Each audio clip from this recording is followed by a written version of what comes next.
The story begins by explaining that this world is overflowing with all kinds of dungeons, known as the world of great dungeons. Along with countless treasures hidden within these dungeons, it is a world where adventurers who explore and conquer these dungeons achieve the greatest wealth and honor. However, not just anyone can become an adventurer. In this world, only the chosen ones can attain this title. After providing all this information, the scene shifts to the story's MC, who approaches a group of adventurers while carrying a large bag. The MC is a dungeon porter, someone who carries supplies inside dungeons for adventurers. When he arrives, one of the adventurers in the group, holding a spear in his hand, questions him, saying that not just anyone can enter a dungeon. Only those with the proper certification can enter. However, the adventurer notices a locket around the MC's neck, which signifies that he is a certified porter. His rank is white porcelain, the lowest rank. After identifying him, the adventurer gets angry at him for being so late and asks where his companions are. The group had already paid 50 gold in advance to the Porter Association. But our boy Nagi, yes, the MC's name is Nagi, calmly responds,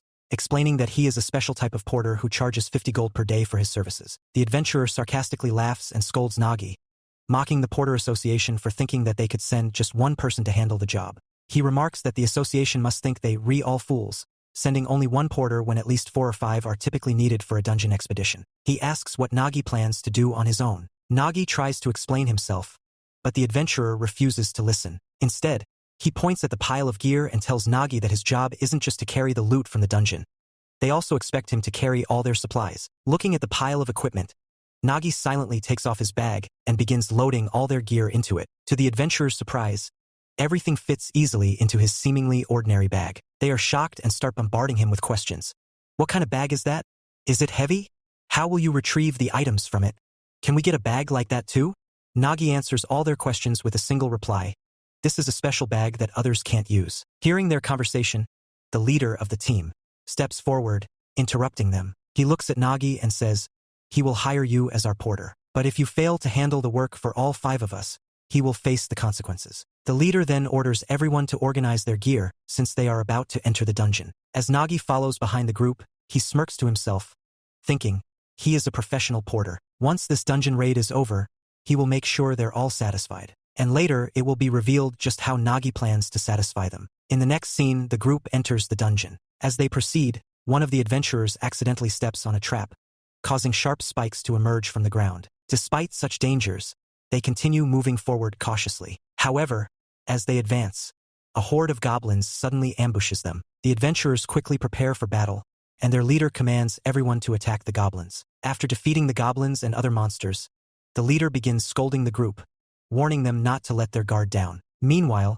2 of the adventurers start blaming each other for their mistakes during the fight. Just then, Nagi places his bag on the ground, opens it, and pulls out a variety of delicious dishes along with a fully set dinner table. Seeing this, the 2 arguing adventurers are shocked, their mouths watering at the sight of the food. Without thinking, they rush to the table and start devouring the meal. Everyone begins praising the food after eating it. Once they've finished, the 2 adventurers ask Nagi if his bag can really keep food fresh. While they are asking him these questions, Nagi calmly replies that they're getting surprised too easily. Saying this, he reaches into his bag again and pulls out a bathtub along with a pipe to fill it with water. He fills the tub with warm water and invites one of the adventurers to take a bath.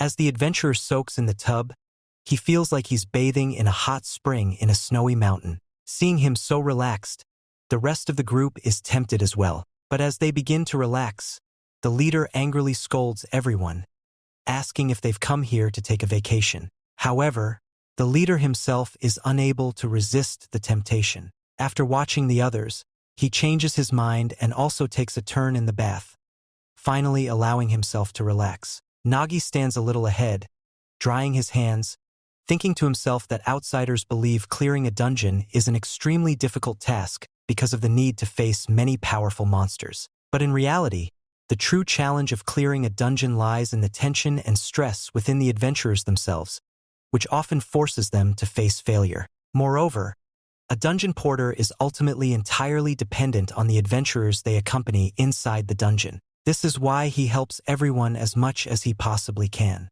Meanwhile, the leader and the other adventurer who were taking a bath feel something they've never experienced before. Thanks to this treatment, it feels as though their energy has been fully restored, and now they're confident they can defeat all the enemies ahead. Saying this, the adventurer stands up from the tub in excitement, completely revealing himself since he hasn't wrapped any towel around him. Seeing this, Nagi screams in shock, yelling, "He's not wearing anything." Happy with the treatment, the group resumes fighting the dungeon monsters with renewed energy. Meanwhile, Nagi sits comfortably behind a rock, wearing 3D goggles and eating popcorn, enjoying the action as if he's watching a movie. As the adventurers battle their way forward, they eventually reach the boss monster. Seeing the massive creature, the leader activates the power of his sword and commands his teammates to attack the boss. Noticing them advancing, the boss monster targets one of their archers with a sudden attack, but the archer dodges skillfully and uses a net arrow to bind one of the boss's hands.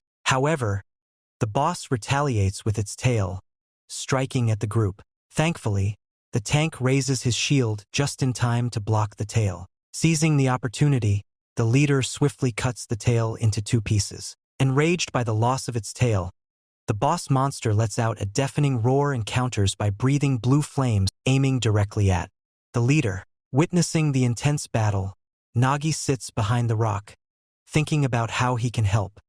He starts rummaging through his bag and discovers something glowing brightly in the depths of his ocean-like bag, a rare smoky mushroom. Determined, Nagi ties the mushroom to a rope, swings it around, and hurls it with all his might at the boss monster. The boss notices the mushroom flying toward it but doesn't dodge, leading to the mushroom hitting it directly. Upon impact, the mushroom explodes, momentarily disorienting the boss and diverting its attention away from the adventurers. Seeing the opportunity, the leader looks back at Nagi, who signals him to attack. Without hesitation, the leader charges forward at full speed and plunges his sword straight into the monster's head. The boss monster collapsing to the ground, lifeless. After defeating the boss monster, the group initially celebrates, but their excitement doesn't last long. They soon start arguing over the loot, debating how it should be divided to ensure everyone gets their fair share. Nagi observes the situation and understands the reason for their frustration. They were expecting at least 20 B-grade magic stones from the boss monster, but the drops only included 5 magic stones, while the rest were low-value items. Since the dungeon monsters they fought were mostly common goblins, the overall loot was disappointing, and they also had to split the rewards 4 ways. This killed the joy of clearing the dungeon. However, none of this concerns Nagi, as his payment was already secured in advance. Thinking this, he grabs 2 bottles of alcohol from his bag and walks over to the group to celebrate.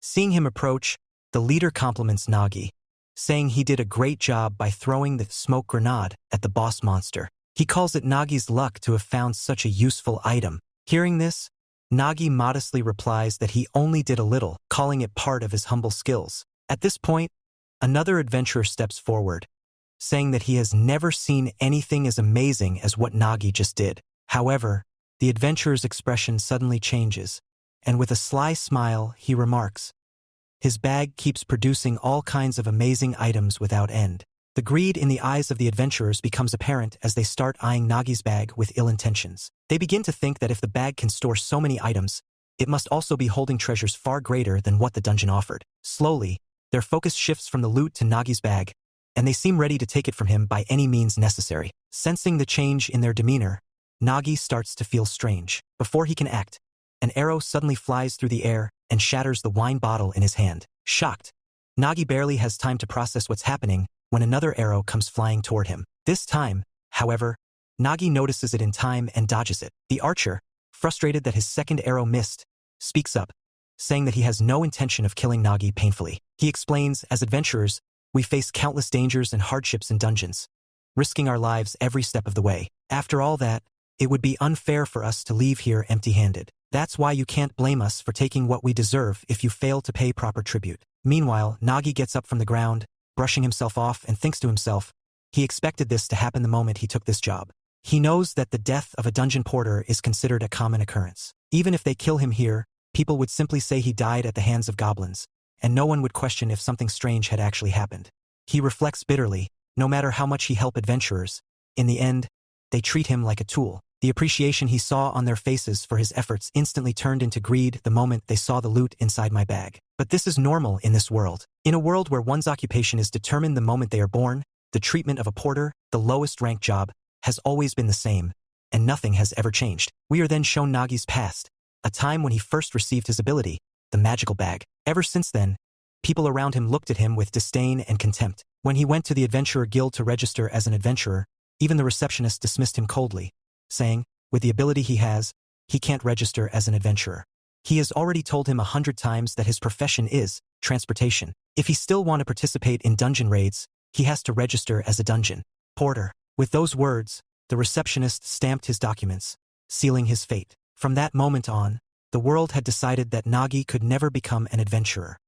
His profession as a porter defined him in the eyes of everyone. The adventurers he worked with thought the same, treating him as nothing more than a tool to carry their burdens. Back in the present, one of the adventurers suddenly charges at Nagi with a spear. Seeing this, Nagi calmly takes a defensive stance. For the first time, we see our protagonist's closed eyes fully open. As the spear comes toward him, Nagi pulls a sword from his bag and blocks the attack with precision. In one swift motion, he strikes the attacker's face with the handle of his sword, sending him stumbling back. However, Nagi doesn't kill him. As he moves forward, Nagi pulls a battle axe from his bag and throws it at the archer. The axe flies through the air, smashing into the archer's bow, before the archer can shoot another arrow. This unexpected counterattack leaves the group of adventurers stunned. None of them had anticipated this kind of skill or strength from someone they considered a lowly porter. Despite their shock, the leader, furious after seeing one of his teammates defeated, shouts at the remaining 2 adventurers to attack Nagi together. Following their leader's command, the 2 adventurers grip their weapons and charge at Nagi. Seeing the 2 adventurers charging toward him, Nagi quickly pulls a hot water pipe from his bag and sprays scalding water at them. The sudden burst of hot water causes them immense discomfort, forcing them to slow down. Taking advantage of the moment, Nagi grabs 2 swords from his bag and charges at the first adventurer, who tries to defend himself using his shield. Nagi slices the shield cleanly into 2 pieces, and Nagi lands a powerful kick that sends both adventurers hit onto the wall. The leader watches this unfold in disbelief. Shocked, he mutters to himself, "How can a porter do all this? This is impossible." Hearing the leader's words, Nagi gives him a terrifying look and asks, "He is a dungeon porter." As he says this, countless weapons spilling out of his bag,